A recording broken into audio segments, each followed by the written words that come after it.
Hello and welcome to this special roundtable exploring a really burgeoning area of the industry that's really taking off and presenting a huge opportunity for operators and consultants alike.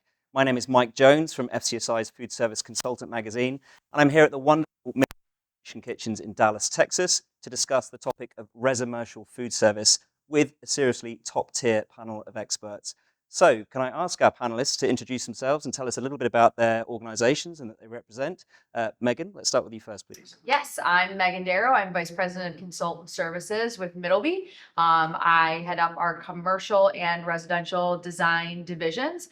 And as you said, we're here at the MIC, so we're ready. Great, and thank you very much for hosting us. Joe. Joe Schumaker with FoodSpace. I am a consultant based in Boise, Idaho, with offices in Northern California and Huntsville, Alabama. Fantastic, thank you, Joe. Raquel? I am Raquel Weiss Fusco. I am the VP of Business Development with Elite Studio E based out of New York. And I am actually the immediate past president of SHFM, which is an industry organization, Society for Hospitality and Food Service Management. Thank you very much, Raquel. Kathleen?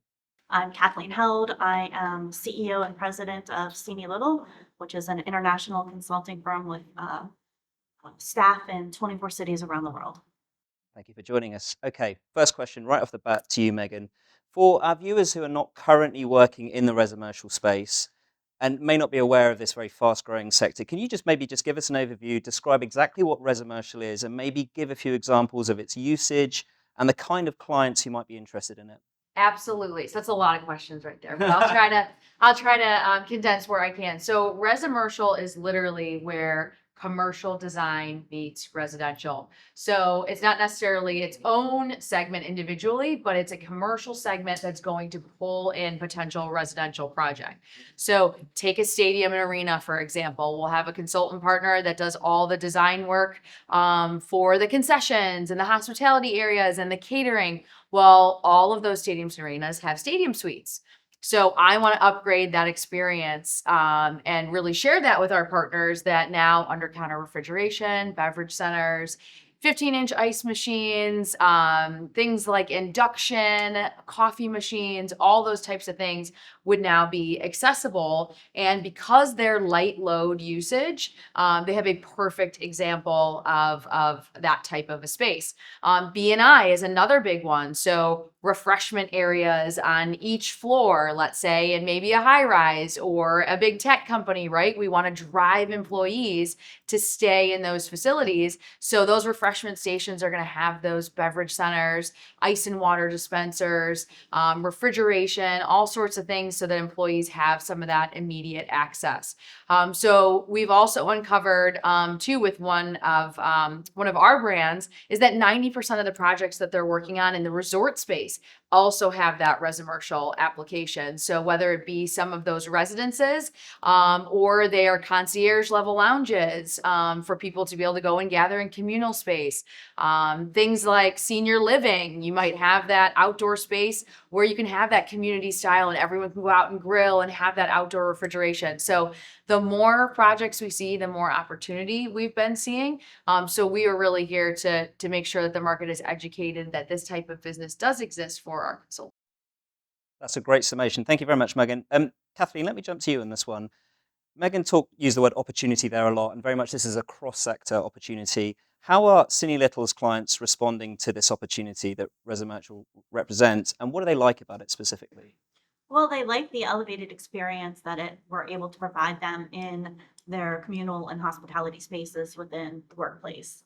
What I love about it is that it allows us to have conversations beyond the big companies and clients that have the large cafeterias, because now you're bringing the hospitality and the elevated experience to companies that are much smaller and having it in their space. For example, a firm my size that might only have 10 people in an office space could have the elevated equipment in our pantry where we do have hospitality, want to be hospitable and bring people in. You're opening this up to so many more places to have that elevated experience. Yeah, fantastic answer.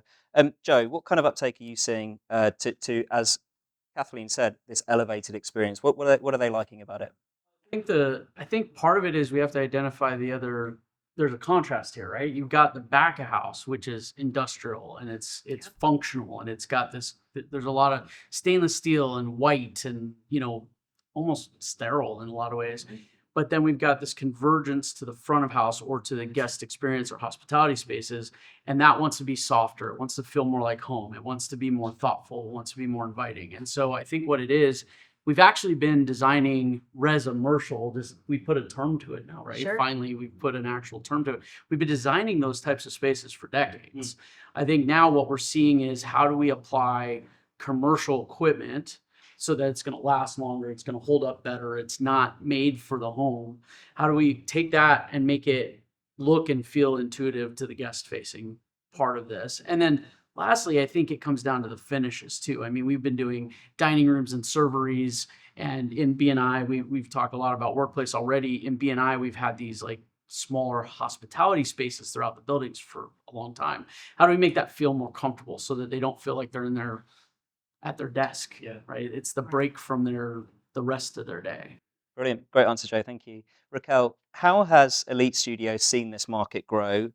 I realized that when I introduced myself, Elite Studio E is a food service design consulting and build company, and primarily in the B&I market. And I think that one of the most important things to realize is to step back and think about, when did this actually happen? This idea of wanting Resimercial, right? Not going in and saying, oh, we're just going to the cafeteria with the tray slide and we're going down the line. But, and I really think it was this surge of celebrity chefs and that experience of watching them cook. And we're seeing that if we can incorporate that into our workplace experience, and that's where we're meeting to have a meeting or lunch and take that break from the could be a monotonous day. That's what, our end users are really striving for. So, we're taking a lot of that open concept now and trying to also infuse making the back of house more desirable and less sterile. Right. Great answer, Raquel. Thank you. Meghan, Raquel used the word surge there, that surge of interest, and especially this open concept idea as well. Let's talk about innovation and equipment and how you're meeting that interest and that surge. How are manufacturers like your own scaling up to meet the new requirements of this segment, and what kind of equipment suits it best? Question. So what I've been seeing and our group of brands I'll reference is that a lot of our residential innovations have its foundations in the commercial side of the business, right? Yeah. We're getting all that same engineering, we're getting that same innovation, and how can we plug that in? I think to Raquel's point, how can we make that accessible at home, right? Or in that style of residential look and feel for equipment. So some of the things that I think have probably the best application within the space that are kind of a sure home run to me is under counter refrigeration is huge. Those really nice, clean look of those beverage centers with the really cool lights. And you can kind of, again, you can match front of house feel and aesthetic to now the color of basically that you have for your under counter bev center, whether that be in the true finish of the equipment through things like powder coating that manufacturers can do, or just even that lighting, right? I want, the really awesome colors of, whatever, name that brand. I want to have those. Or if it's in, a college and university, I want to have those school colors, right? That come through in some of the areas. So I think that there's a lot of opportunity for under counter beverage, which is kind of where I first saw the segment really start to come alive. And then now I've seen things, coffee machines, right? We want that cool look, that feel. I want to be a barista, right? So now we've seen that in our residential equipment, but maybe there's that commercial application, say in that B&I space, that may just need it for their employees, right? So they're not at that cafe or that coffee shop, but they want to really, again, they want to have that vibe because I want to keep my employees on campus. We don't want them running out necessarily to whatever, cafe to go get that beverage. I want to be able to provide that in-house and have that designed in for my staff. Yeah, great stuff. Joe, Meghan used that phrase, that kind of that look and feel, that cool look and feel of this. You used the phrase thoughtful and inviting. How are customers responding to this? Yeah, so I mean, and again, you can talk about this in just about any segment. I mean, even healthcare, other places, we're starting to see this, right? And so I think what they're realizing is that it doesn't. And I mean, let's be honest, even kids in a school, that's their workplace, right? That's their environment, and the classroom, the office environment, the you know patient room in a hospital, like these are moments where they're getting a break from that reality. And so one of the reasons why and employers want to keep their, the productivity thing has been real for a long time. Employees and people in general want to feel a disconnect from what the rest of their day is like, and these spaces provide that. And so the more we think about the finishes, the furniture is a big part of this, right? Like we're talking about equipment, and that's absolutely necessary, but we need the right finishes, we need the right furniture, we need the right lighting. We've done a lot of co-working spaces where these co-working spaces feel like a complete departure from the office environment. And so I really think the response has been fantastic. And I want to make one other quick point about open kitchens, because I think, it's kind of like open offices. A decade ago, everybody went to open offices because they thought that was the good idea. What are we seeing now? It's going back to private offices, semi-private spaces, smaller collab spaces, things like that. We're seeing the same thing happening with kitchens. We want the peek behind the curtain, but it's got to feel really nice and high end and like cooking at home and breaking bread with family and people that we care about, right? And so what we're seeing is the serveries are transitioning into these like vignettes of smaller cook in front of the guest interactive stations. But the back of house is still the industrial back of house because of the volumes. And so that's where I see Resimercial coming in. Cooking suites, we didn't see cooking suites in workplace dining 10 years ago. Today, we're seeing a lot more cooking suites, really nice front of house facing cooking suites pop up in B&I. And that, I think that's the answer to your question, is that the guests are not only digging it, like they want more of it. Yeah, absolutely. Raquel, to Joe's point, this is all about balance, right? You've got to balance that aesthetic beauty, you have these lovely bright finishes and things like that, with the function of a commercial kitchen. Do clients get that? Ultimately, they get you have to find that balance between form and function. Yes, especially so balance is key. At Elite, we have a food service design department. We also have an interior design department. So we are bringing those two forces together to really help the balance of that form and function.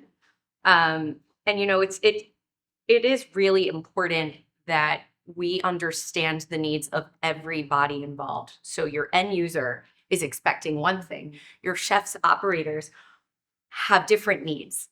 And that is definitely a tough balance to walk. But once you do find that and you explain and really, find that middle ground of, well, this is what's going to work best, but this also could be extremely desirable and do the right output or perform the right, output for the population, or, the duration of how long you need the kitchens open. That's really when the magic happens. Yeah.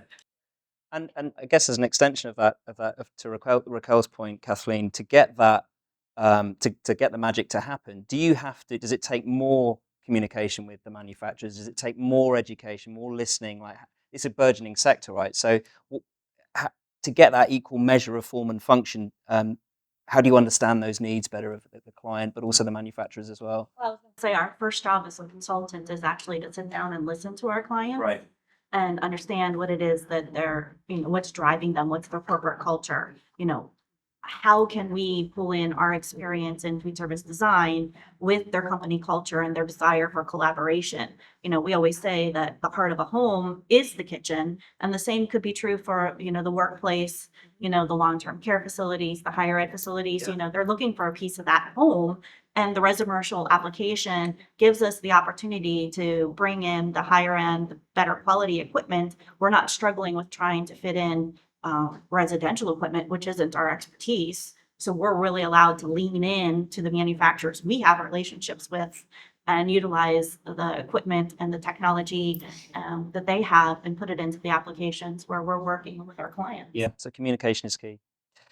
Meghan, you mentioned at the top that this is an area that's seeing a lot of growth in different sectors. So could you talk a little bit more about that, about some of the So some of the sectors this is perhaps best applied to. Sure, absolutely. And I know we walked through a few examples there, but I'll take an example of a resort property, right? So say that one of you all are working on a resort property and they're putting in beautiful suites in the kitchens, right, on whatever the resort might be. They have a ski resort there, they've got culinary cooking classes, there's a spa, right? So all of these projects could potentially be under the consultant's umbrella. Well, I want them to be able to get to a point to say, oh, well, you know what? They're doing these cooking classes at this resort, right? Where you're going to spend, in some of these higher end locations, a few $1,000s to bring you and your guests in, and they want to cook on an all,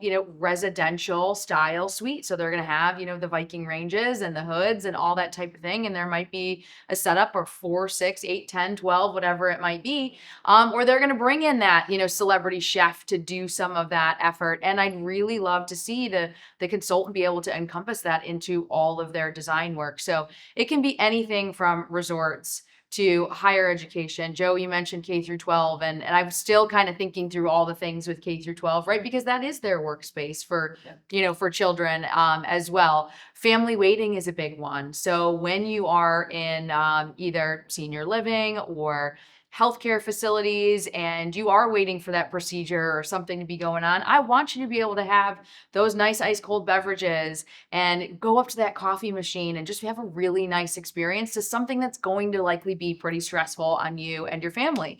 So being able to implement this in really almost every segment. I haven't really found a segment yet that we, as from the manufacturer perspective, may not have something to offer. So I really think we just continue to see this expand, and I'm excited to see what opportunities we can help bring our partners, but our partners can bring to us and continue to challenge us as manufacturers. Absolutely, yeah.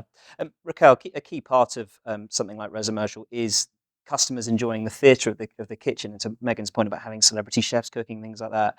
But Joe's point earlier also mentioned that styles change and cooking styles change and things like that. Do you ever see that theatre of the kitchen being a big part of the customer experience, running out of steam, not being a thing? To be completely honest, and I did not want to bring this word up, but since that post-pandemic, we're seeing real estate and, your facilities management and all of them pushing for more of the amenity type feelings and the experience, and how do we make everybody feel comfortable and at home away from home. I truly don't think that we're going to fully disappear from the experience of the chefs, and the end users, the clients, those that are, sitting and enjoying the meal for many reasons. We're also seeing a huge surge in dietary restrictions, allergens, truly food focus importance and safety. And when you create that experience between the kitchen and yourself, you start building that trust, you start building that authenticity. You're going to start realizing, okay, I don't need to go leave here, or I don't need to bring this. This is good. This is quality.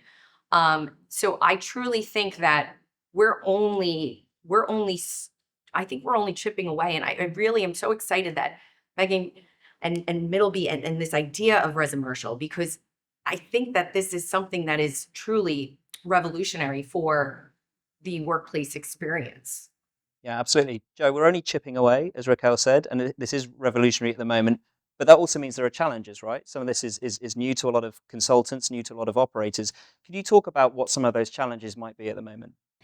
Yeah, I think a big one is the regulatory on the, because commercial, any sort of, food service, it has a lot of regulatory. So I'm going to use a big one, sneeze guards, right? And it's a tough one to talk about when you're talking about Resimercial, because the reality is we need to find ways to either blend in things like sneeze guards or get rid of them. Yeah. Right. And I mean, we've been working on that issue for a decade or more, right? I mean, I've got a couple of cafeterias we've been able to get away even in California without having any sneeze guards at all, but it's tough. You gotta walk that line. So I think for me, one of the biggest challenges in bringing this together is the regulatory.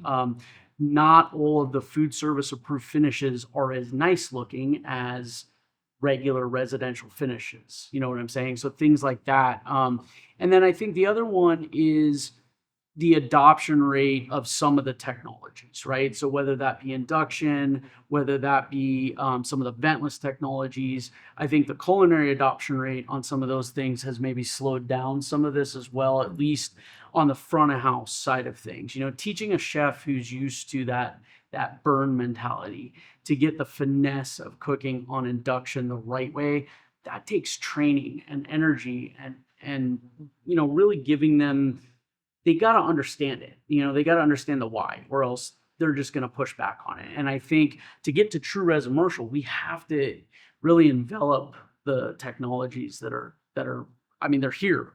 Sure. They're here. It's not like they're not available. Great stuff, Joe. Thank you. Kathleen, these are new frontiers. There's a lot to navigate here. Why is the role of a consultant, an experienced consultant, so pivotal in these kind of projects?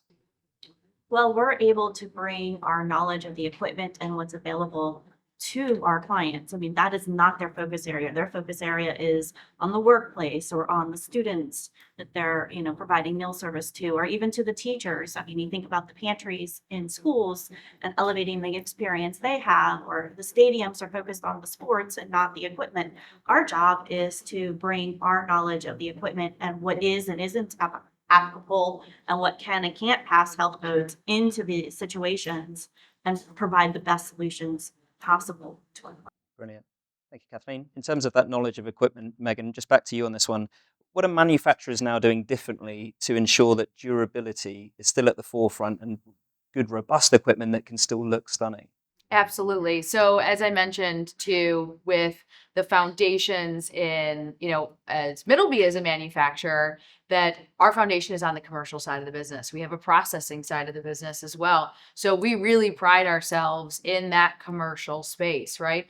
The residential piece of our business, a lot of its foundation is on the commercial side. So if you look at a burner in a 7 Series Viking range, it's a South Bend burner. It is built to be tough. It is built to withstand a commercial kitchen, but we've brought that into the home. I will say, I think to Joe's point, as manufacturers, we continue to stay challenged with some of those regulatory things and the codes and NSF and all these different things that we have to be considerate of. And I think as our consultant partners see this more in the market, they can bring those opportunities to us and say, hey, we've got this and we've got this project, you know, would Middleby be willing to be going down this path, you know, for future? And that's where we're going to look for those insights from the field to identify where we as manufacturers can level up and make sure that we are meeting some of those requirements if these projects, you know, I should say when these projects continue to unfold. Brilliant. Thank you, Meghan. Joe, what does this all mean for labour and for staffing? The industry is facing a huge labour crisis at the moment, but a lot of this feels to me like it needs more chefs and the theatre of cooking and things like that. Does this mean less automation? Does it mean more chefs? How do we sort of square that circle? I knew I was going to get the automation and the last question at some point. Well, so here's my thought on this, right? And I'm going to use Cafe X as the example because it's a good one, right? So the guests were surveyed, and for anybody not familiar with Cafe X, it's basically a robotic coffee studio, right? And so they, you know, what they found, they surveyed the guests, and what they found was that after the 3rd time they used Cafe X, you know why they kept going back? Because the coffee was good, not because of the robot, right? So the reality is, I think, and I've always said this about automation, automation is a partnership between the technology and the human. We're never going to pull the human out of the kitchen. Right. I'm so stealing that line, by the way. Yeah. Write that one down. I mean, I think at some point what we need to realize is that automation is meant to free up humans to be doing things that are more meaningful and that matter more. So I actually think we need to continue down the path of automating mundane tasks, dangerous tasks, back of house tasks, and some front of house facing tasks. And I mean, obviously, you know, we've seen plenty of automation that is front facing. Sure. But then what we need to be doing then is pivoting some of that labor. So maybe we get a smaller labor reduction, but then we pivot the rest of that labor into ambassadors, guest facing people that are knowledgeable about food, that are having a conversation. I mean, a true barista understands their craft. They understand the coffee. They understand the process. And they talk to the guest in a way that's different that a robot can't. Yep. But the robot can free up some of that labor and change the dynamic of the labor crisis, as you mentioned, in a way that's not meant to replace humans completely. It's meant to focus humans on the things that matter. And that plate of food moment, and we've talked about this a bunch, that moment is the only thing that actually matters. Everything else is a downstream. Like, none of us exist without that moment. And so that's a human connection moment. A robot and automation can't replace that. No, it really can't. Let's look to the future here. Raquel, in terms of your future project work, what opportunities do you foresee in this kind of blending of these two sectors, residential and commercial? Megan actually took the words out of my mouth. I think that there is so much opportunity for a collaboration amongst consultants, designers, those that are boots on the ground, chefs, and your manufacturers. And I think that our partnership is so special, and to elevate it to another level of, hey, this is what I'm seeing. How can we create this? How can we, exceed the expectations of that? Combat the regulatory issues. So I think that there's this really great potential for partnerships, across our different companies, and yeah. Brilliant. Thank you, Raquel. Kathleen, Cini-Little is very much an international consultancy. Are you seeing this trend growing aggressively globally? Does it feel exclusively like a North American trend at the moment? How might that change? Where do you see the opportunities internationally? Well, I think that there's a huge application internationally. But you have to unpack where the application would be. You think about Sweden, which has a mandatory break for the opportunity for the staff to get away from their work and have a collaboration. And they encourage non-workplace conversation and collaboration to have that community feel within their corporation. So when you think of applications like that, yes, this is perfect for that. When you think about the hospitality in the Japanese culture and them wanting you to feel, welcomed when you come to visit them. Absolutely applications there, or even in the Japanese, environment where the footprint for the food service facilities is incredibly small. This is allowing us to introduce, a high level piece of equipment that does require, fewer people to operate. When I think of Resimercial, I don't think of it as being, and as Joe said, a labor issue. I think we're eliminating the labor issue because we're self-serve. Yep. Yeah. The coffee machines are, automated in the way that you go up and push a couple buttons and you have a high-end drink without leaving the building. Or, you have the pantries, you have the self-serve ability to go in and get a beverage without needing somebody to get it for you.